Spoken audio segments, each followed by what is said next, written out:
Hello, everyone. Um, Welcome to day 16. It has been a while since we have recorded our videos, so today we are going to be doing the days that we haven't uploaded in our Bible reading plan. As you know, we are very much still in the continuation of our Bible reading plan, and for our insights and updates that we do on every of those days, we are going to be, well, I am going to be dropping the ones that were missed. So for day 16, we read from Joshua 7 to Joshua 17. And the first thing, as we begin to see, is we read of the sin of Achan and the defeat of Ai. So Achan's story was very interesting in that when the people went to fight against Jericho, they had a simple instruction: do not take anything for yourself. Anything that looked like it was precious, there was articles of gold and all those stuff, expensive clothing and jewelry, were supposed to be taken into the temple of the Lord. And they were not supposed to do that. So Israel had a battle with Ai, and they went into the battle with Ai, and they lost.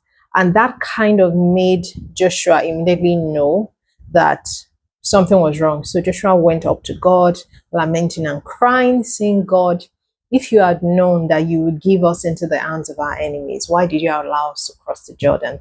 And God told them, hold on a minute, there is sin in your camp. So Joshua got the hint that someone had done something.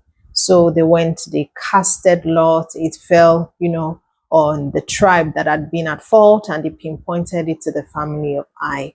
And then they asked him what he had done, and he said that he saw some articles of expensive stuff, gold, and a cloak that he took for himself.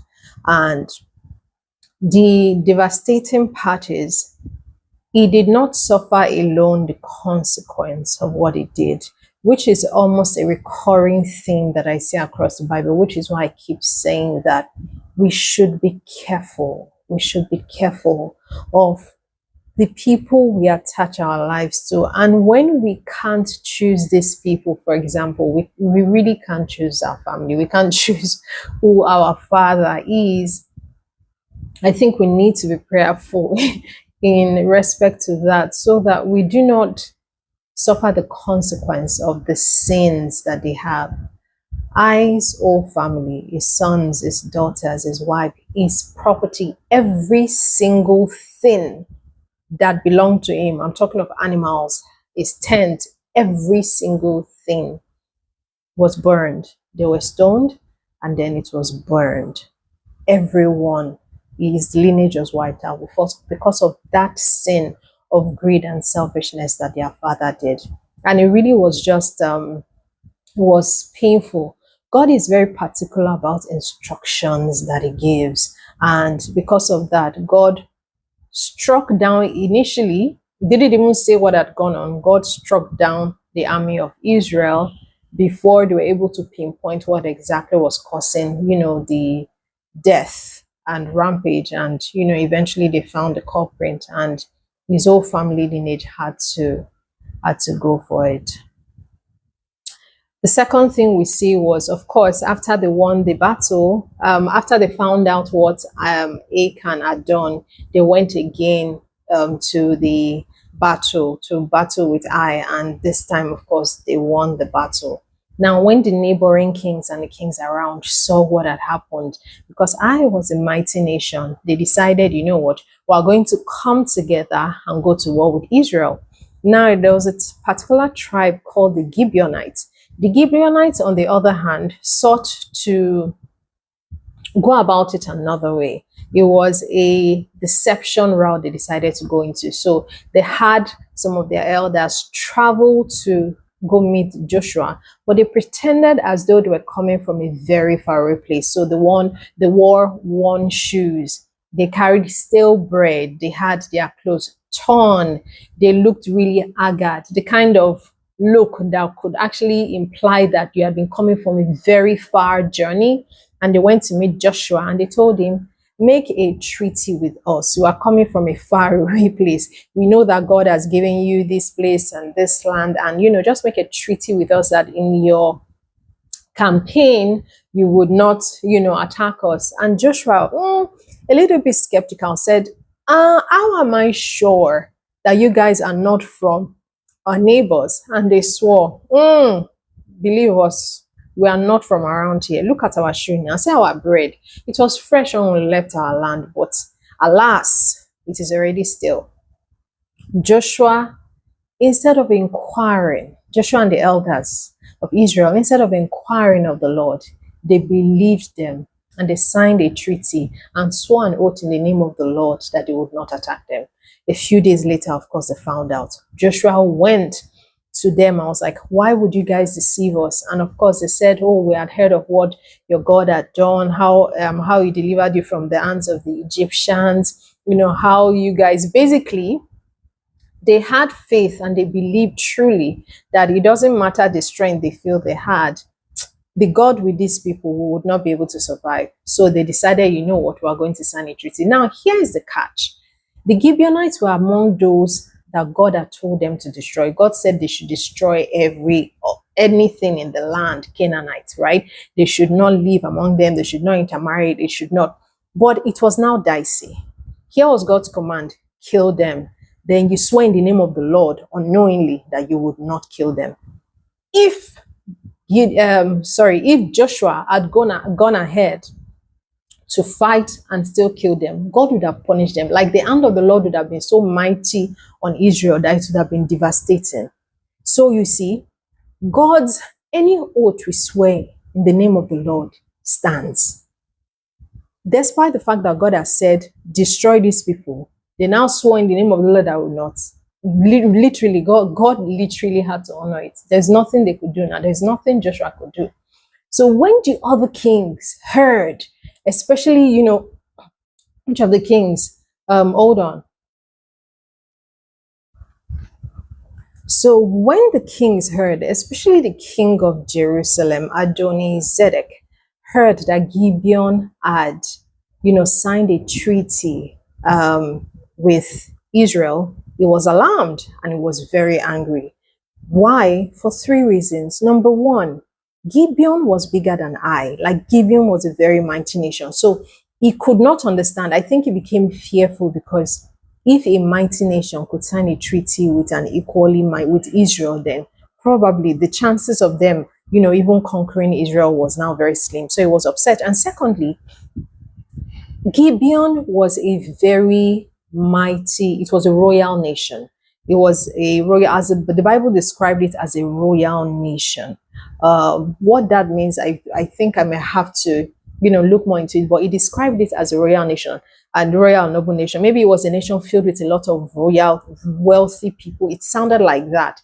It sounded like a nation that was filled with a lot of, wealthy people, upper class, expensive. Maybe it's the Abuja of Nigeria kind of situation or whatever, but that was the way it sounded. And third, it said that the men of Gibeon were good fighters. It was particular about that. So if a nation that had good fighters, were a royal people, were much bigger than the nation that Israel just conquered, signed a treaty, then it really would be problematic. So he instead was angry, went and waged war against, the Gibeonites. The Gibeonites sent a message to Joshua, save us, you've signed a treaty with us. And of course, Joshua came and, they won the battle. So it really was just interesting to see how, with deception, these people were able to save themselves. And even though that's what happened, they weren't made as equals. I know that they were made to serve the Israelites. Then also went ahead to see the southern campaign. Joshua, really, the Israelites just went on a rampage from there. They were fighting battles, they were winning, they were taking over territories. They fought the 5 Amorite kings. and God, prevailed, sent hailstone, and they defeated them. Israel captured and executed these 5 kings, and they conquered the southern part of Canaan.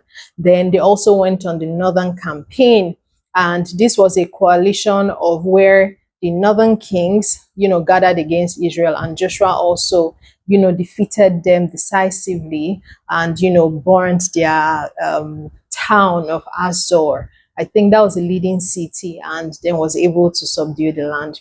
And we just kind of finished that chapter in, showing that it really was a time of, there were many battles, and God's hand was heavy on Israel, and they won many of those battles. Now, it concludes with,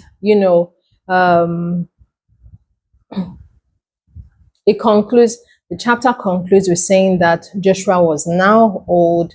Moses had already given the lands to Reuben, Gad, and the half tribe of Manasseh in the east of Canaan. And chapter 14 to 19, we have Joshua kind of overseeing the rest of the people who hadn't gotten their lands, which is the other tribes outside of Reuben, Gad, and the half town of Manasseh. So we also had Caleb receives a land in Hebron. If you remember, Caleb and Joshua were the only 2 people who came back with good report when the spies initially went to spy on Canaan. They were the people who insisted that, we can take this land. And they were the only ones from that generation who got to enter into the promised land. And the whole summary actually just concludes on that. Now, 3 key insights, or 2 key insights, that I really would just like to mention. The first is that hidden sin weakens public power. And I say this because of Achan's story. So what Achan did in private actually affected the Israelite, the whole of Israel, and even his family publicly. So many times we feel that things we are doing in private affect only us. It's not only me concerned. It's just me. I'm doing, but no, many times it's bigger than that. So Achan did something in private. I'm not sure what he was thinking, because God had given them an instruction. Just because God doesn't mention the penalty of not doing something doesn't mean there isn't one. I don't think he envisaged that God would kill that. What he did by taking just a few articles of jewelry and coats would actually lead to the death of many men and his whole family. If he did, he would not have done that. So many times hidden sin weakens public power. There is no amount of past victory or spiritual momentum that can cover for disobedience. The second is that spiritual discernment is very vital, even as much as physical strength. Why do I say this? When the Gibeonites came to Joshua did not discern. He did not discern that they might have been lying. Sorry. The elders decided that, or the elders made peace with the Gibeonites without inquiring or seeking God's counsel. And they relied on what these people looked at than what God told them. So many times we can't use our physical senses to discern things of the spirit. And many times we must be careful so as not to put ourselves, in trouble.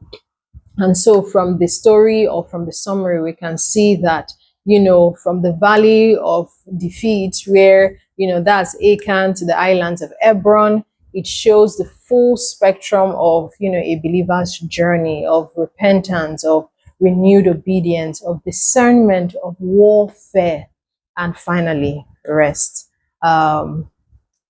See you in day 17.